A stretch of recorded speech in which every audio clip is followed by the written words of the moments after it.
Conditions May Apply by CinnamonPinecones. Read by Distracted by Books. Chapter 64. Author's Note. I'm sorry. He knelt there in front of her body and took a moment to collect himself after Eraser left. There was a small puncture wound through her ribs and an exit wound on her other side. She'd been shot. Her fur was matted with blood that had already gone tacky, and it was caked with dirt. She was filthy. He needed to clean her. Like a computer given a task, he gingerly picked her up and brought her down to the stairwell to wash her in the pot of rainwater, just like he had almost 2 years ago when she'd managed to fall through the roof and into the horrible pond of mud at the bottom of the elevator shaft.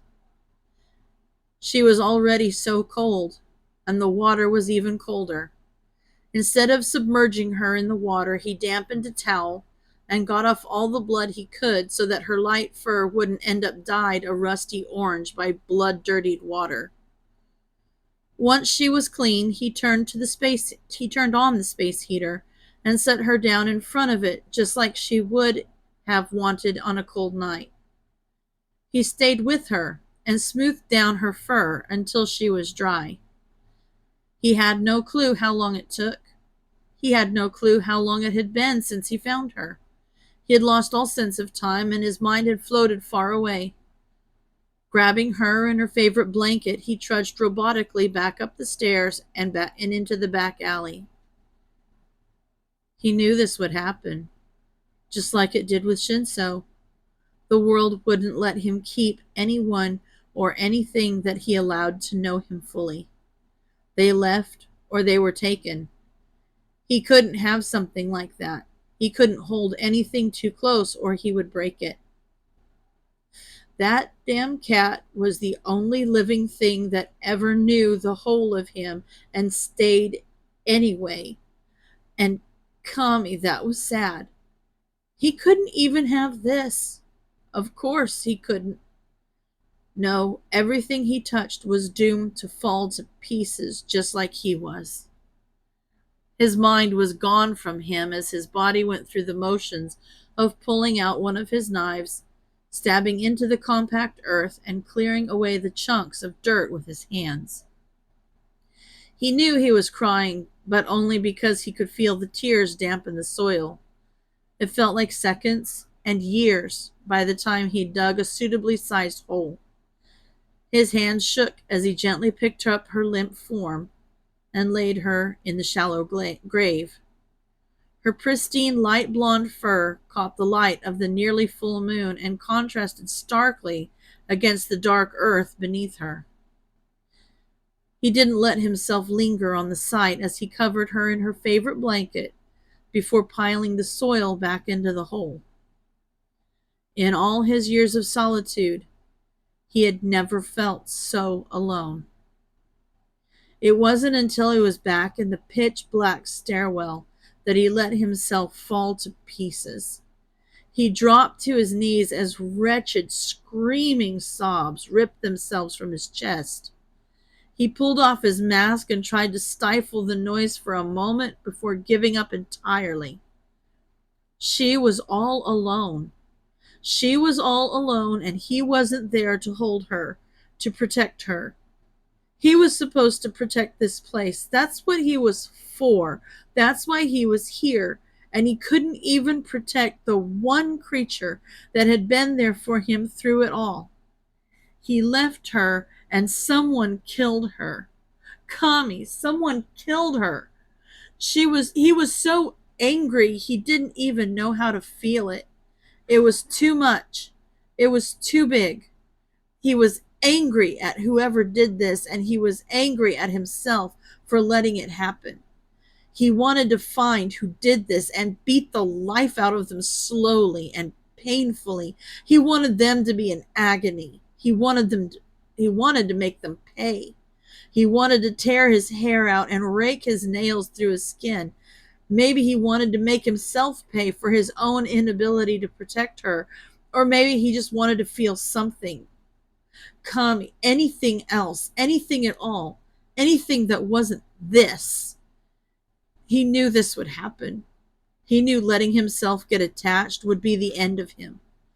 Ever since that first night he broke down crying in front of her and she let him pet her, that omnipresent pit of sorrow in his gut had been manageable, but now he could feel it expand out and consume him.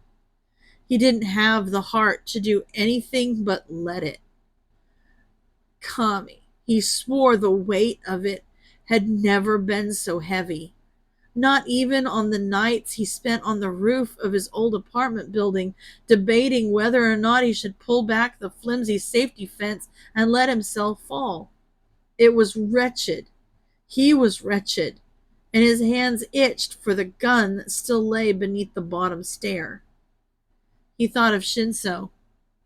He would probably never know what happened to him if he did that.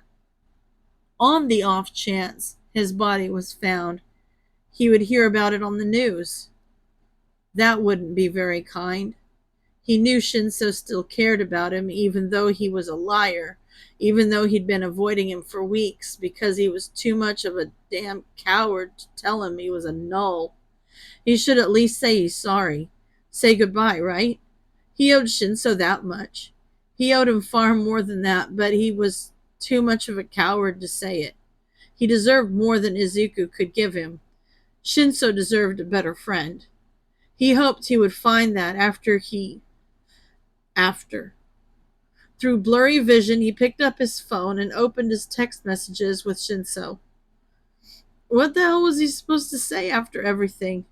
He couldn't justify his actions. He couldn't justify lying to him for 2 years and letting him think he had a real friend. He couldn't justify what he's about to do, so he didn't try. Midoriya. Shinso. You can be a hero. I know you can. Please don't give up on yourself, okay?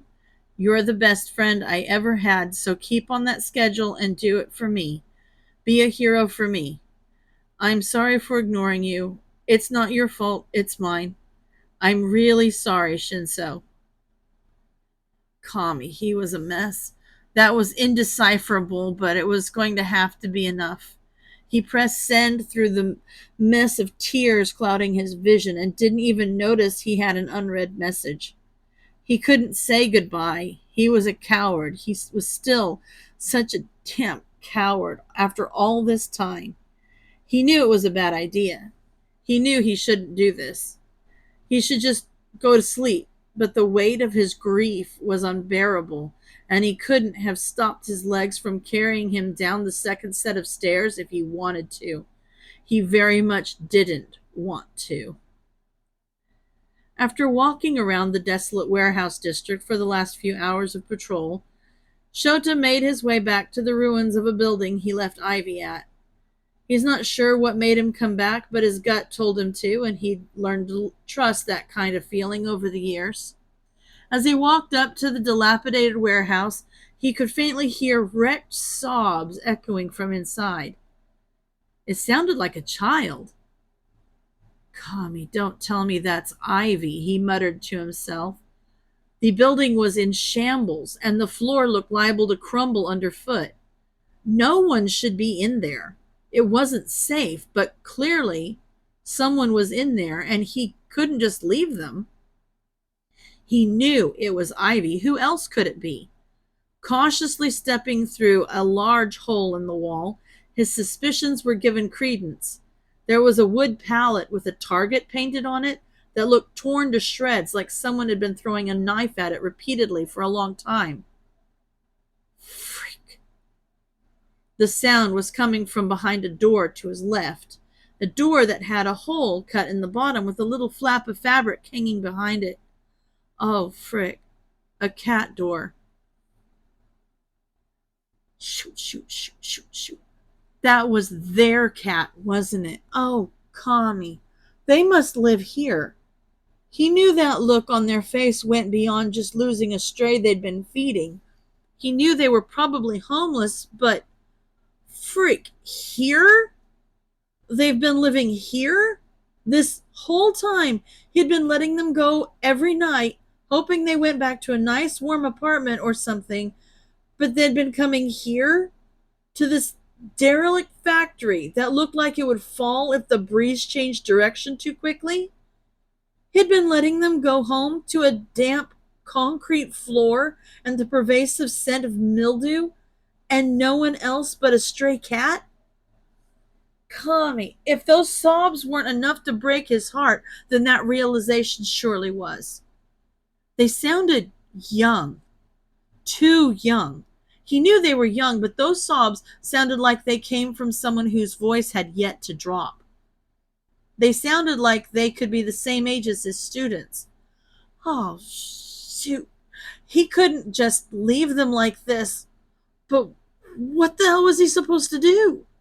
He approached the door, letting his footfalls echo through the air, but the wails didn't relent. Standing in front of the door, he knocked lightly, and the cries cut off with a choked gasp. "Kid, it's just me," he called through the door. They didn't respond. "I'm gonna open the door, okay?" Again, there was no response, but he heard a faint rustling like someone was moving around. Slowly, he turned the handle and pulled the door open.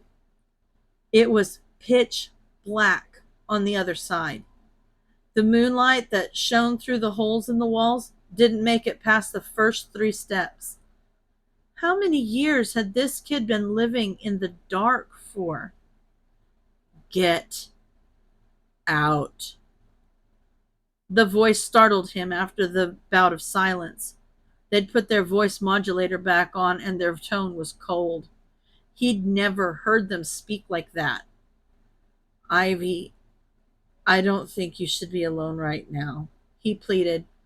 "I don't give a shit what you think, eraser. Get out." Their voice was starting to tremble, but it was dripping with vitriol. "Kid, please." He was cut off by the unmistakable sound of someone pulling back the hammer of a pistol, and it sent ice through his veins. "I won't ask you again. Get the hell out." Oh shit. This was worse than he could have imagined. Why the hell did the kid have a gun? It had been years since he'd been frozen by fear, and he hated it. It was an awful feeling, and he'd done his best to build up quick reflexes so he would never feel like this again. He promised himself that he would never freeze up and let someone die ever again. It took everything he had to force himself out of that and speak. "I don't know what you're thinking right now, but I can't leave you like this." The only response was shuttered breaths and silence. "You're scaring me, kid," he added. He heard something clatter to the floor. Hopefully it was the gun. The shuttered breaths turned into soft sobs, and he couldn't help his feet from moving. He only took 1 step down before he felt a small whoosh of wind pass by his cheek, and he heard a knife embed itself in the dilapidated wall behind him. The kid was sobbing in earnest now, and around his shaking breaths he pleaded, "Just go. Please, just leave me alone. Please. I can't. Please." He had a feeling if he kept walking down those stairs, he would never gain back the trust they'd been building up for the last year. They were setting a boundary, and if he crossed it, there would be no going back. But if he walked away, he wasn't sure that Ivy wouldn't do something there would be no coming back from anyway. "Ivy, please promise me you won't do something stupid." They just continued to sob, albeit much more quietly than they had been. "I'm not leaving until you give me the gun and promise." His voice was rough with emotion, but he couldn't study it. "Please, Ivy." He heard the sound of metal clinking together, and his heart stopped beating for a moment before the magazine and the pistol were thrown at his feet separately. He sucked in air he didn't realize he was holding. quickly picking them up and pocketing them. Promise me you're going to be safe, Ivy, he prompted when the stairwell fell into silence again. Yeah, they replied weakly before falling back into tears. I'm going to see you tomorrow night, like always, right? They gave a high-pitched uh-huh that sounded like it was strangled out of them. Okay, I'm holding you to that, kid. Text me in the morning, he said, even though every fiber of his being was screaming at him to run down the stairs, scoop the kid up, and bring them home. Trust went both ways. If he wanted them to trust him, then he needed to trust them. They promised him, and he needed to trust them. Shota went home in a daze. His muscles must have remembered the movements because he went to unlock the apartment door. As he went to unlock the apartment door, he realized he didn't even remember leaving the warehouse. His hands shook against the handle, and he struggled to get the key into the slot properly. He felt like he was going to puke. When he finally got the door open, he walked into the living room, not even bothering to take his shoes off, and sat down. He didn't lock the door. Honestly, he couldn't say for certain if he even shut the door. He just sat on the couch with his elbows resting on his knees and buried his shaking hands in his hair. He almost lost Ivy. If he waited, Kami knows how much longer, to knock on that door, he could have been too late. And he just left them there alone. Kami, he just left them there alone. He had to keep reminding himself that Ivy promised they would see him tomorrow. They promised, and he trusted them. If he could trust them with his life, he had to trust their promise. He had to. He knew in his gut that he did the right thing. His gut brought him there, and it told him when to leave. He kept telling himself that he did what he needed to do, but even still, he couldn't. He could feel his chest tighten. Freak. He hadn't had a panic attack since his early 20s, and he did not miss the feeling. He tightened his grip on his hair, trying to desperately ground himself to anything when he heard one of the cats scream at him while another bumped themselves into his leg. Yeah, that was really helping right now. Thanks, guys. He couldn't even force himself to look and see who was doing what.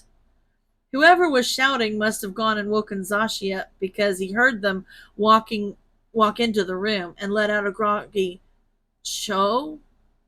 before they rushed over to him. He must have fallen asleep with his hearing aids in again. The idiot always forgot to charge them and ended up having to use their spares the next day. "Sho, baby, what's wrong? Can I touch you?" they asked as they knelt before him, their hands hovering above his knees. Shota tried to speak, but he couldn't get out anything beyond gasping breaths, so he just nodded. Immediately, Zashi pulled him into their arms, ran a soothing hand over his back, and used the other to gently coax his fists out of his hair.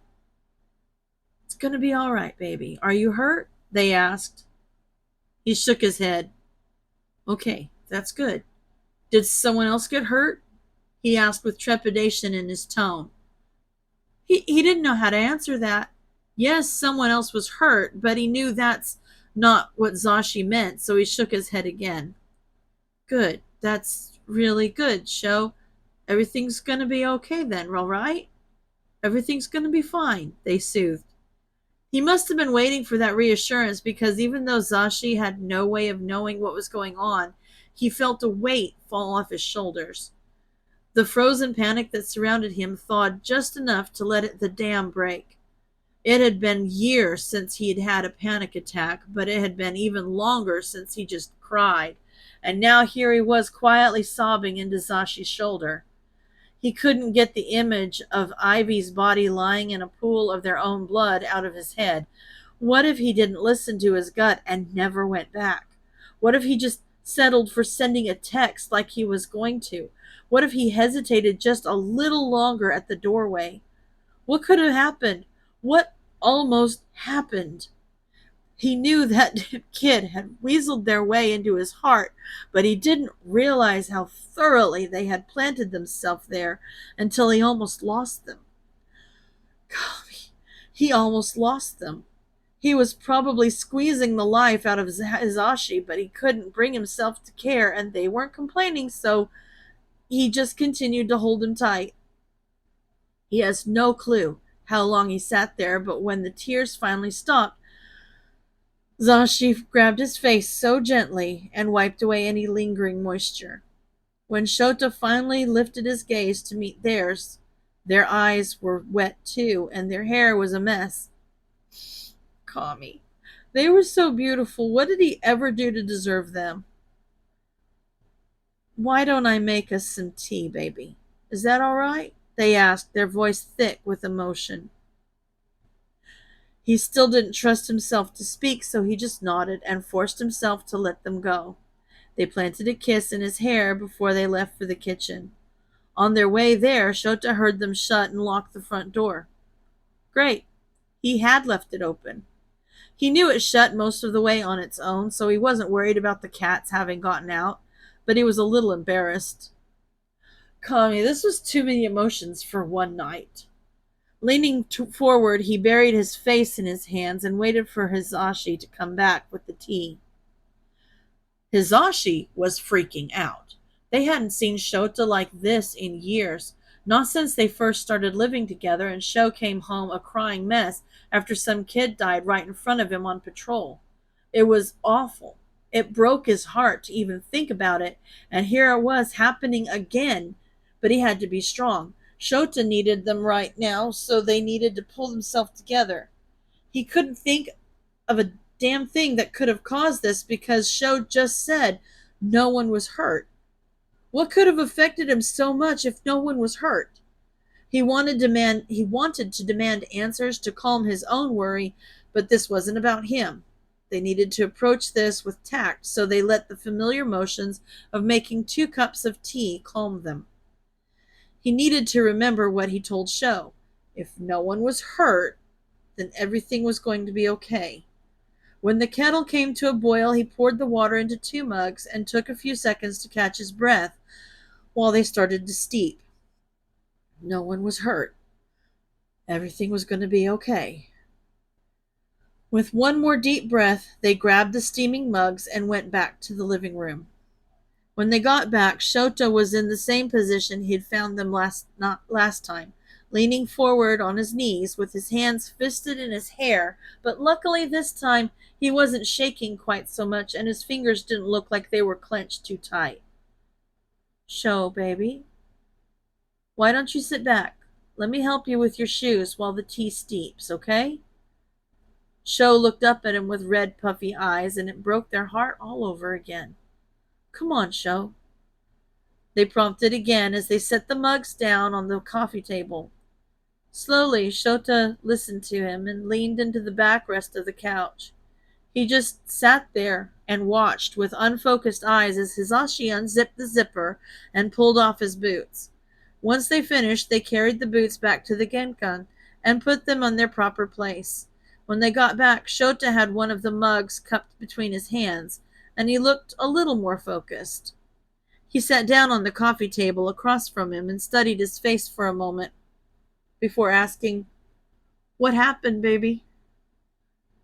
Shota looked at him and chewed at his lip for a moment before responding. Ivy was... We were in the warehouse district, and there was this cat, a local stray, they said. They were going to introduce me to them, but the cat was dead, and Ivy, they looked so sad. I knew something wasn't right. He took a moment to gather himself, and Hizashi waited patiently. They told me to go on and finish patrol because they wanted to take care of the body. I figured they'd grown attached to this cat, so I gave them some space and left. But after I finished patrol, something still felt off. It didn't feel right, so I went back to the warehouse and I heard them. They were crying. Kami, they sounded so young. And he cut himself off as tears started to fill his eyes again. He just blinked them away and continued. The warehouse was old. It's in shambles. But I heard them from inside, and I couldn't just leave. They were in the stairwell.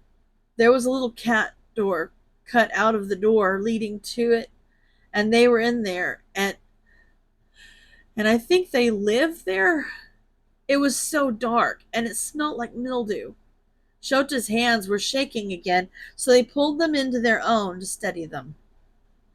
I knocked and opened the door, and they put their voice modulator back on, and I've never heard them talk like that.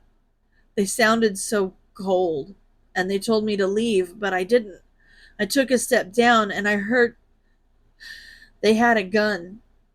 They had a gun, and they cocked it at me and told me to get the hell out. I was scared, not of them, but that they were sitting alone, sobbing in a dark, abandoned stairwell with a loaded gun. I mean, I can connect the dots. He pulled his hands back from their grasp and pulled a pistol from one of his pockets and the magazine from another and set them on the table. I got them to give me the gun and promised that they wouldn't do anything stupid, that they would see me tomorrow. And I left. He finished his story without looking them in the eye. His gaze was locked on the pistol sitting on their living room table. They pushed the weapon behind them and grabbed his hands again to get his attention. You trust them, don't you? He asked. He chewed at his lip again and nodded. All right, then you'll see them tomorrow. Okay, Sho? He just nodded again and squeezed their hand. They sat there like that for a while as they sipped their tea. When they both finished their mugs, Hizashi coaxed him into the shower. When he got out, they dried his hair for him and cuddled up to him in bed. They doubted he would sleep, but it would do him well to at least rest. Ivy would text him in the morning. It didn't do anyone any good to entertain the thought of a world in which they didn't. End of chapter.